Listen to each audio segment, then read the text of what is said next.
छुप जाना रे क्षण भर को।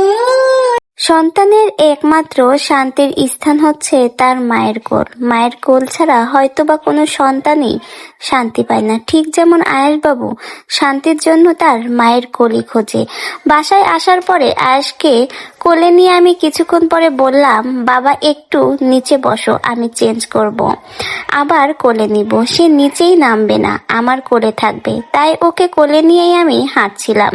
দেখি সে আস্তে আস্তে ঘুমাই গেছে। যত দিন যাচ্ছে আমার প্রতি তার ভালোবাসা বাড়তাছে। আমাকে সে আরো ভালোভাবে চিনতেছে। আমার প্রতি সে আরো দুর্বল হচ্ছে। আমাকে সে এখন স্পষ্ট মা ডাকে, রিয়াকেও মা বলে ডাকে। এটাই হয়তো মা আর সন্তানের ভালোবাসা, রক্তের সম্পর্ক। আখি তার ছেলেকে নিয়ে এই সুন্দর পোস্টটা শেয়ার করেছে তার আইডি থেকে এবং বুঝিয়েছে তার আয়াস কতটা বড় হয়ে গেছে যে সে তার মাকে এখন চিনতে পারে। এমনকি আয়াস এখন কিন্তু স্পষ্ট মা বলেও ডাকে। আখির ছোট বোন রিয়াকেও সে মা বলে ডাকে, কারণ আখির পরে রিয়াই কিন্তু তাকে সব থেকে বেশি ভালোবাসে, তার সাথে থাকে। এজন্যই রিয়াকে সে আরেকটা মা মনে করে।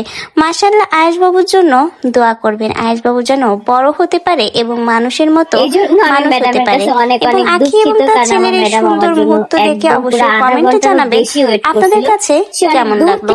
কিন্তু সোশ্যাল মিডিয়াতে প্রায় শোনা যায় আয়াস নাকি তার বাবাকেও ডাকে, কিন্তু কথা হলো বাবাকে ডাকলেও কিন্তু কখনো বাবা দেখা সাক্ষাৎ পায় না। এই জন্য হয়তো বা আস্তে আস্তে বাবাকে ভুলতে বসেছে।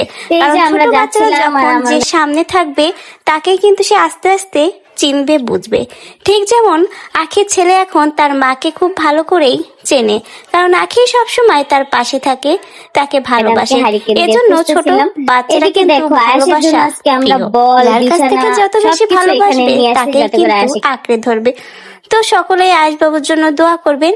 এবং আয়েশবাবু কিন্তু এখন অনেকটাই বড় হয়ে গেছে এবং মা ছেলেকে কিন্তু একসাথে বল খেলে এর আগে একদিন তোমরা দেখছিলা